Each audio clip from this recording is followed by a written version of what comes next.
You serious? This is How to Kill an Hour. My name is Marcus Bronzy. And I'm producer Bill. Plenty of ways to kill some time out there. Thank you for killing some time with us in advance. In today's bonus episode, we're just fresh back from an Apple event, a private Apple event in West London, which wasn't too far away from the studio, was it, Bill? It felt longer because of the rain.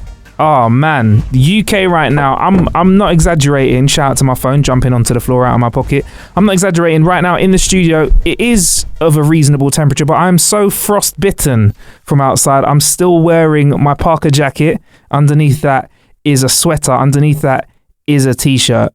Most layers ever worn in this studio, I think. What about you, Bill? What layers you got on now? I've only got a jumper on at the moment. You were wrapped up pretty much. Like, Billy, what's amazing is when I saw you when we were on our way to the event, we met outside and the layers that you had on made you look super warm. Big woolly hat. But you also snood. Looked like one of the villains from Home Alone as well. Fair shout. Because you had the fingerless gloves, which are very good for texting on, and then you also had the blue hat as well, the blue skull cap. And together you did look like you were ready to go and rob a house. Do you get that much? No. Police pulling you over? Just got to keep nice and warm. Okay, that's all it is. Fair enough. I'm not out here doing any dodgy stuff. Allegedly. Anyway, so we've just come back from this Apple event at a secret location where they kind of were just giving us the lowdown on what they have that's new to offer. So we got to try out some of the new bits out of the Apple range and also quite a lot of their third-party products as well, Bill, right? Of course. So we went into this environment where the snacks were quite tasty, actually. I love those sausages, man, and the chicken with the dip. The chicken with the dip, which was how would we describe the dip there? Tangy. It was a tangy dip. It had mayo in it somewhere though, didn't it? Was it like creme fraiche? I don't know, but if anyone's listening, they can tell you it was like an orange and it had like green specks in it, which I'm assuming is going to be some sort of spice and herb in there, or a herb, yeah. And the little sausages that they had, the honey mustard sausages with the that glazing. Woo, good stuff. So after dining on those delights, we decided to walk around and check out the products. Should we go in the order that we kind of did it on the Insta story, which you can check out at How to Kill an Hour? I don't know what order it's uploaded at, but the first thing we checked out was a little drone from DJI. It's called the Rise Tello EDU drone. Yeah, I got to be honest, surprised. I've never heard of this before. Have you heard of this? I've never seen this before, but you can fit it in the palm of your hand, and it's a price of $139.95 from the Apple Store. Mm-hmm. It's only available from the Apple Store, so if you want one, you got to go to the Apple Store. You got to go there. It works with your iPhone, comes with an app, obviously, like the DJI stuff does. I think it's its own Trello app, I believe. It was its own Trello app, wasn't it? Tello app. Tello, not Tello. His own Tello app, yeah. Tello is an app. Trello is activity sharing, indeed. So it had its own Tello app, and it's a small entry-level drone suitable for you if you've never had a drone before, or suitable for, I'd say, younger children. Do you know what I mean? Yeah. I think this isn't... Because the thing is, all joking aside, if you were to get like a Mavic Air out or a Spark, if that hits the wall, end of the Spark. If that hits someone's face... end of their face, eyeball potentially as well. Whereas this one comes with guards and softer blades and it is a bit more of a fun play drone to use. With that being said, it has a camera on it, 720p. I'd say it's more of like a training. You could say it's a training drone as well, 720p, 5 megapixel photos, and it's even got electronic image stabilization on it. So you can fly that around mum and dad's barbecue. Or at Christmas, maybe if your living room's big enough, get some snaps of the Christmas tree. It's got quite a good way of hovering. You can hover, and with this particular drone, you can code it. You can yes. You can just jump and get that. There you go, Bill. You can code it. Swift, Scratch, or Python. So basically, these are very easy building blocks of code that the kids can have a go with. Do you want to finish my sentence? Plus, Bill, you can take photos that are up to 5 megapixels in quality. That's right. Which I've got to say is nice. Price point's all right, $139.95. Good way to kind of get into the drone game. Next to that though, Bill, what did we have a go on next? Now you had a proper go on the next thing we're going to talk about. I thought it's for kids, but I could see myself playing with this for a little while. Could have surprised me, mate. You were well all over this. Yeah, it was a lot of fun, to be honest. I mean, adults could play this as well. It was called the Sphero Bolt. Again, this is only available at Apple. and it's $149.95. This particular Sphero is see-through, so you can see all the gadgets and gizmos. So what is a Sphero Bolt? I hear you ask. It is a little ball that you can program using an app. Imagine BB-8 from Star Wars, him without his head. This is literally what you'd get. You get a sphere that could roll around with quite high precision. As I said before, it is aimed at kids to help them to learn how to script. But if you've never learned how to script and you're interested in scripting, this is a good introductory way to use it. It's the way that the representative at Apple was describing it was like you can just click things together. So you can say, I don't know, you want roll and then you want spin. You can just pick it up and then connect it to the next bit and then click start to test it. Exactly, yeah. So it's like little blocks. Yeah, that's the word I was looking for. So it's like block code. And basically you can pop. I mean, what was great about it is, just to clarify, so it's like a clear sphere, but you can see all of the motorized functions in it. So it's like a little circuit board with some weighted wheels in it. So if you push a direction on the pad in one of the settings or the phone to push the ball in a direction. Yeah, and to go back to the coding, you can learn to code by drawing using Scratch blocks or by writing JavaScript text with Sphere Edu app. So this kind of breaks down coding into a really logical block-based format. And Billy, who you know a little bit of code, you know a bit of your HTML and stuff, but to be fair, when it comes to like programming robots moving around, I wouldn't say either of us or any of us in the How to Kill an Hour team are very savvy with it. How long did it take you to program the ball to ride around the room and in a circle and come back to where you are, basically? The aim for me was there was a table in the middle of the room. I wanted to go like a figure of 8 around the table, or actually do a circle around the table. I kind of managed how to do it, but if I had like another hour or so, I could have figured out. It's a lot of trial and error, but the actual coding itself was very like drag and drop and little drop down menus. You can change the speed, change the direction. It is a lot of fun. I can see myself being there for a little while, but at the end of it, you've got yourself a little code, a little block of code, yeah, which you can put off into the Sphero community, and then other people can download that. So yeah, we were actually actively downloading other people's code real quick and sending it to the Sphero and having a go on it. So there's things like, as well as moving around, it has a gyroscope in it, so it can sense movement, and loads of other features that, when you really dig into it, are quite powerful, and is a really interesting way of, again, teaching kids how to code. So yeah, we had a good little play around there. Then where did we head over to, Billy boy? We checked out the iPad Pros. Now, we were very, very impressed with these. Oh yes. Hell yes. So many things about the iPad Pro that I really, really like. The new generations of them. Start off with just the screen size. There's 11-inch and a 12.9 inch. Very nice screen sizes. Very nice screen sizes. It only says like an inch difference, with 11 inches, very compact and easy to think. But I did quite like the 12.9 inch as well. So it depends on what you're using it for. Depending on which screen size you go for, because other than that, they are both essentially the same machine. You were quite drawn to the 12.9, weren't you? Yeah, because there's more screen real estate, but I can see the benefits of the smaller one. It's easy just to carry around in one hand instead of needing like a backpack. Yeah, because I'm always thinking mobile. Like the reason I want an iPad, is to get around and have as much computing power in as small a space as possible. So the idea for me is when can we leave behind the MacBook Pro and do as much as we can without it? And that's kind of what I'm expecting from the iPad Pro eventually. Something that we can kind of create the way that we create with the MacBook Pros when we're out and about. But hardware wise, this bad boy is packing some serious guts in it, really. I mean, and the easiest way to quantify this is you can actually edit 4K footage on it, right? With iMovie, they did say that to us, and you can plug in a 4K monitor to it and you get real 4K on the output. Yeah. So what you see is what you get if you're editing with this, and I think that's a real good testament. We're going to get a full version of Photoshop, apparently. It's coming soon. Next year, yeah.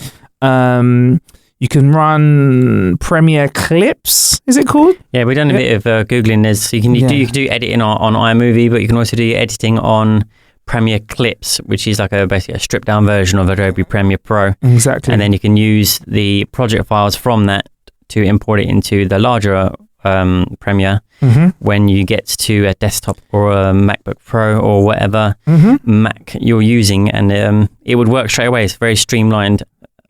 Great. So you can have a shoot all day, create an assembly edit, like putting all the stuff in order, and then when you get home, you can finesse it with all of the, I don't know, color settings, maybe different fades and transitions, export it at different kind of qualities. You can do all that finer stuff later. So that was really, really cool. What I liked as well is you can use the Apple Pencil on it, and you don't have to open up the iPad Pro to use it. You can just tap on the lock screen, and you can use notes to either scribble on some notes onto it using the pencil, or you can type onto the notes to, say, for example, you're at an event and you want to take some notes down. Just use the magnetic keyboard, type away. I like the keys on there. It will take a bit of getting used to because I'm always typing on a keyboard or a laptop keyboard. It's the clicky clackiness. There's not much clicky clackiness, but it's very easy to type. I could see myself getting used to it. Definitely. The clicky clackiness. That's a good description, Bill. You mean the click clack? Yeah.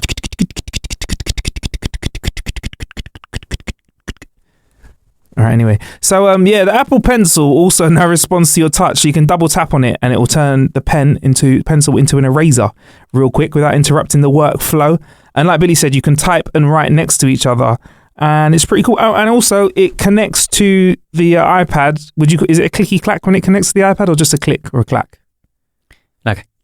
Okay, so the iPad, it's magnetic. So there's like over 100 magnets in this iPad which connect it to the keyboard and also connect the pencil to the side of the iPad itself. Fun fact, when the Apple Pencil connects to the iPad Pro, it will charge. That's what I'm talking about. Makes sense. It's a USB-C on the Pro, which means you can connect it straight to external displays, like I said before, or a camera. You can even charge your phone with it if you really want to. That makes kind of going out, taking some great photos, for example, pulling them off and editing them in Photoshop, a real jobby that you could do with just a backpack, a camera, and an iPad Pro. How about that, Bill? How about that? It's, the amount of technology that are going into such small devices these days is mind-blowing. Absolutely mind-blowing. It's less than half a kilo, more portable than ever. Connect on the go with fast Wi-Fi and 4G LTE Advanced. Now, I think that's gigabit.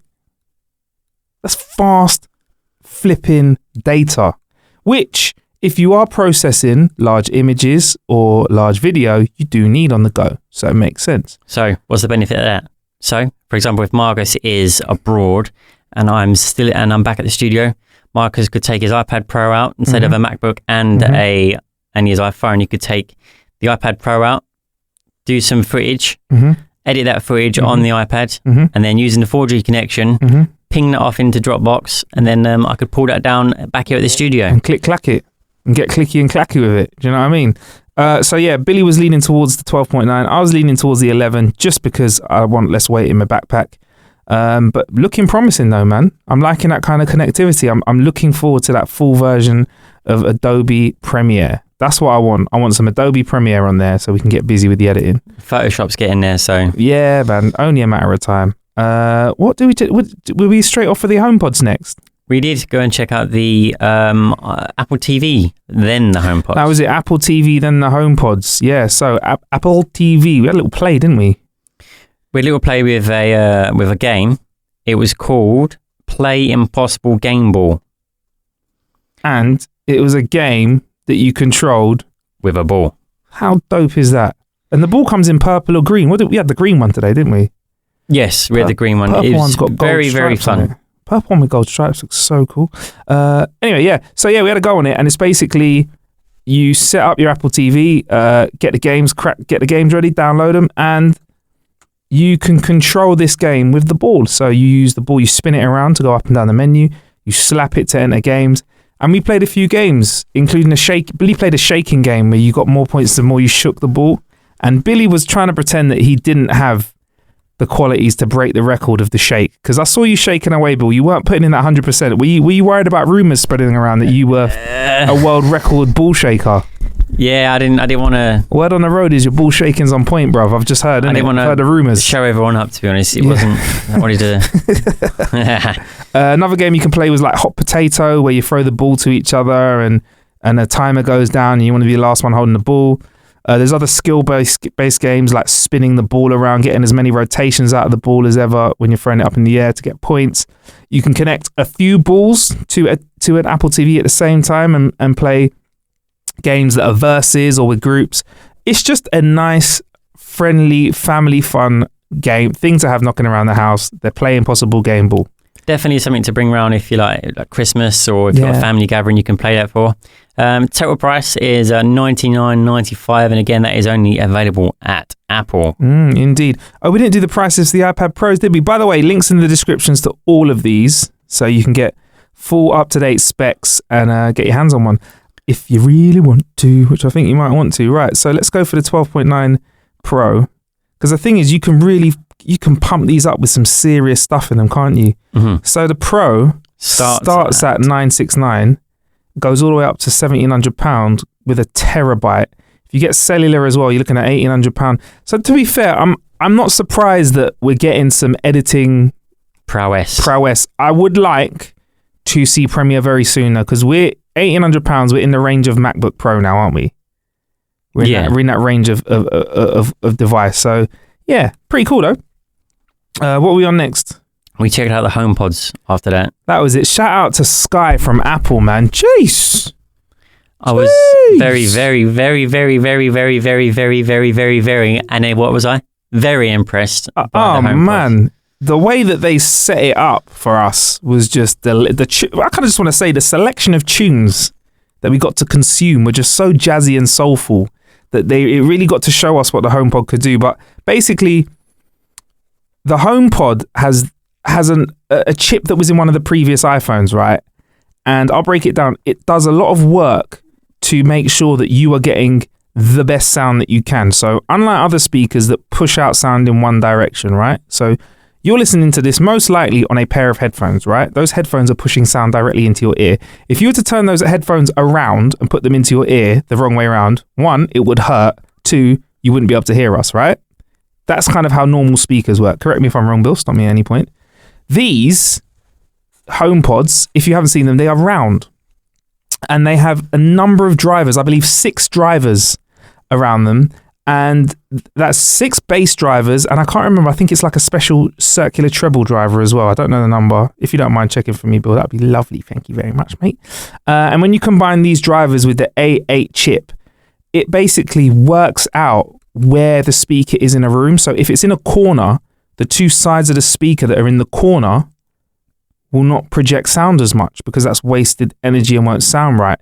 It will push sound forwards. But then there might be other elements of the track, like little hi-hats, like or clicky-clacky bits of the track, as Billy might say. Clicky-clack. And it will actually project those upwards behind the speakers to give you a bit more separation with regards to bass and treble. Now, I know that if you do separate bass and treble sounds when you're listening to them, it just makes the bass sound a bit better and the top end sound a bit better, the treble. How do I know this? I've, 1, worked with a few speakers over the years, and 2, because you're getting different drivers to do different things. So imagine this, you had one speaker that did, it's like having one speaker that did everything, right? Or a football team where every player did a bit of everything. They're going to be average. But if you've got a football player that's got amazing people that are specifically designed for striking, an amazing midfield that's specifically designed for making a lot of track movements throughout a game, you get me clocking up a lot of mileage and getting to where they need to be, being up front or back, and then you've got some great solid defenders, you're going to have a better squad. Are you disagreeing, Billy? He supports Man United, so you can't really talk about football analogies at the moment. Sorry about that, bruv. Yeah, any input on that? Good. No, yeah, you're good. Yeah, okay. He's good for now. He's good for now. But basically, this speaker has done that. You've got some good, wicked defenders at the bottom, giving you some nice six subwoofers, and you've got some great mid and top feel out of it as well. Plus, it's an Apple device, so it connects with all your other bits of your smart home stuff too. With that being said, with AirPlay 2, it does actually connect to third-party devices as well. So if you, for example, have some Sonos Play speakers, it will connect with the compatible devices. So, I mean, Billy was happy. He said it looked good, it sounded good. But then when we sat down and we really got to take in the way that it separates the music, Billy, you were really sold, weren't you? You were like, oh, I need 4 of these. Yeah. I need 2 for each room in my house. Yeah. Yeah, it sounds, say for example, as we were saying earlier on, the sound comes out 360 degrees. So usually if you're sitting inside in front of a speaker, you can kind of tell where the sound's coming from. When me and Marcus were sitting, it sounded as if the sound was in front of us, not like at a specific point. It was literally just there in front of us. And you could hear each individual, what's the word? You could hear like the treble, like the hi-hats. Musical instrument, you could hear each the high-pitched instruments like the bings and the click-clacks, the mids, the clock-clocks, and the bass, the clunk-cluks. And in the vocals. Yeah, and the vocals again, as nice well. And crispy. It's very crispy. And it's obviously an Apple device, so Siri's connected. So, hey Siri, where's my iPhone? Hey Siri, tell Billy that I'm running late. Hey Siri, turn the lights blue in this living room. Hey Siri, I like this song. There you go, and then it will like it. Also, because you're connected to Apple Music, you got 50 million tunes on you, and also Apple Music works with the new Series 4 watch. So very interconnected. And I think an area that Apple haven't been known for being really strong in is the speaker area. I feel like smart speakers, they were last to the party, Bill, weren't they? The what, sorry? They were last to the smart speaker party, weren't yes. they? Yeah. And so it's something that I think there was some room for them to catch up on, and they've done it, you know. You can also make and receive calls. I was about to say, yeah, you can make a phone call with the HomePod. Yeah, it's not bad. And it did sound really, really good. What are they retailing at the moment, Bill? $319. So a couple of pairs of those would be about 650 quid. Get one if you like it. Get another one, and you go stereo. And the stereo breakdown is lovely. And if you got Apple TV, obviously you get that quality sound through your Apple TV too as well. Where did we go over to next, Bill? Did we get another snack? We got some more snacks, and we ate some more chicken. Oh, that chicken was good. And some more sausages. The sausages were really good. That honey mustard, man. And some sparkling water. And so, I got still. Okay, cool. Still.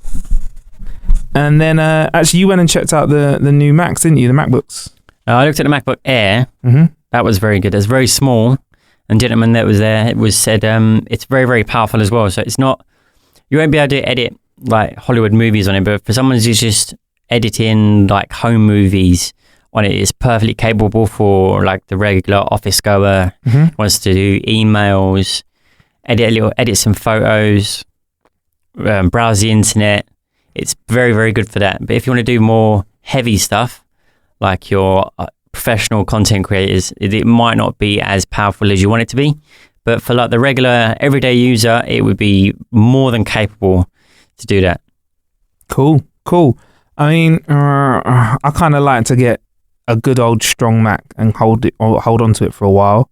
So I don't know if the Air's for me, because I know that while the Air is always out, there's always going to be a Pro or a slightly bigger version that's going to give me a bit more power. But like you said, emails, little bits of work, nothing that's too computer heavy or I'd GPU say heavy. A student like this, or a blogger would be good for because it's not heavy. You can carry it around in your backpack, go to different events, or you can take it to the coffee shop and do your blogging on that. It's very, very small as well.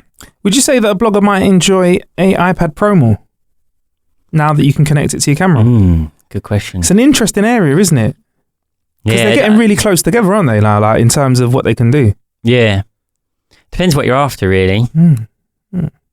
USB-C 2, right? Which I feel like now, at the end of 2018, USB-C doesn't feel as alien to me as it did before. I really had a problem with it a couple of years ago, and I was like, I don't think we're ready for it. But I think now, if I had a device that was just USB-C only, I wouldn't feel like, oh shit, wherever I go, I don't even know if I'm going to get a charger or not. I feel like we could walk into any office now, and if we really needed to find a USB-C charger, we'd find one. Do you know what I mean? Yeah. Do you not feel like that? Like when, it's a couple of years ago that USB-C kind of really started dropping and we saw the new MacBook Pro, right? Yeah. And we were all like, a bit early for USB-Cs, mate. Now I feel like we're ready. Definitely, yeah. Because it's one of those universal ones. Yeah. That's it. It's very universal. It's smaller. You can charge stuff either way. So you can use like your Nintendo Switch can charge your MacBook Pro, or your MacBook Pro can charge your Nintendo Switch. Yeah. So that's dope. Also with this as well, with the new Mac, you got your hands on the Mac Mini as well. Yeah. I was very impressed by that. What was that saying? It's improved a lot since its last iteration. Mm-hmm. It's got stuff on it. It's got. Hang on, so it's got a new 8th generation 6-core and quad-core processors. So Hey. it's very, very, very, very, very, very, very fast. Why you got so fast? Why are you going so fast? Thunderbolt 3, which is basically USB-C. Yeah. HDMI 2.0. It's got 4 of those. It's got 4 USB-Cs in its bottom. And it's got 10 gigabit internet.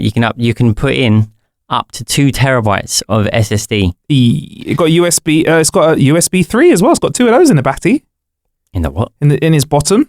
It's got 64 gigs of memory as well, DDR4. So if again, I think this is aimed more towards your content creators. Yeah, man. If you've already got a setup, this was fitting nicely in it. Whip out the old Mac Pro, Mac Mini, and then slap this in. Connect it to your can run up to 2 4K displays at the same time. So if all you really need is like a wireless keyboard and mouse, and away you go. Plus, something that I thought was fucking sick. You can build render farms with it. Yes, So as I was speaking to the gentleman there. Dope, Bill. Can you just explain what a render farm is?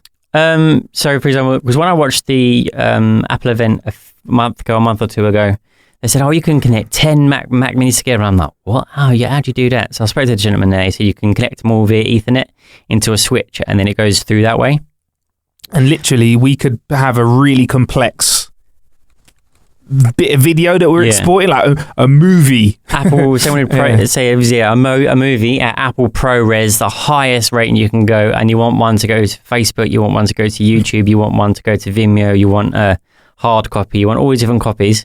If you were to do this on like a MacBook Pro or whatever, it might slow things down. Oh, mate, fucking mate, come on. If you wanted to do it with Mac Mini, if you have 10 of them, it'd take care of that so much quicker than just one by itself. Yeah, literally, you know, you're getting the power of 10 MacBook Pros, and this is how they, just so you know, a render farm is like, this is how they do stuff like Pixar films. So they'll like design the rushes or the rough versions, and then when they want to render out the final bits, they send that to a farm, which is loads of computers joined together. Now, content creators that churn out flip loads of content, right, at high quality at 4K, they could use this to turn out some real quick. They could have real quick turnarounds on their footage, innit, Bill? Definitely. Real quick turnarounds. So, but again, you know, up to 10 means you'd have to spend, 10 times what the cost of one of these is. And what does that start at again, Bill? I've not seen the prices. They're not too bad for what it is, to be honest. Really? It's $799 for the 3.6 quad core. Mm-hmm. Or if you're going to go for a 6 core, that's only 3 gigahertz though. So an extra £300 is at £1,099. Not bad. So if you've got an existing setup, I think that's what the Mac Mini is good for, isn't it? Yeah, for what you get, it's really, really good. 126 for the $799, you get 3.6 quad core, 8th generation Intel Core i3 processor, 8 gigs of DDR4 memory, Intel UHD graphics, and 128 gigs of SSD storage. For £800, you can't really go wrong. It's not bad. For Apple as well. I feel like they've reached out to the people who may have felt a little bit outpriced in the last round of development, and they've reached out a nice little hand saying, look, here's some slightly more reasonably priced products. Do you feel like we've got a lot of that? Because also we've not mentioned the phone, have we? The iPhone, the new iPhone, Billy.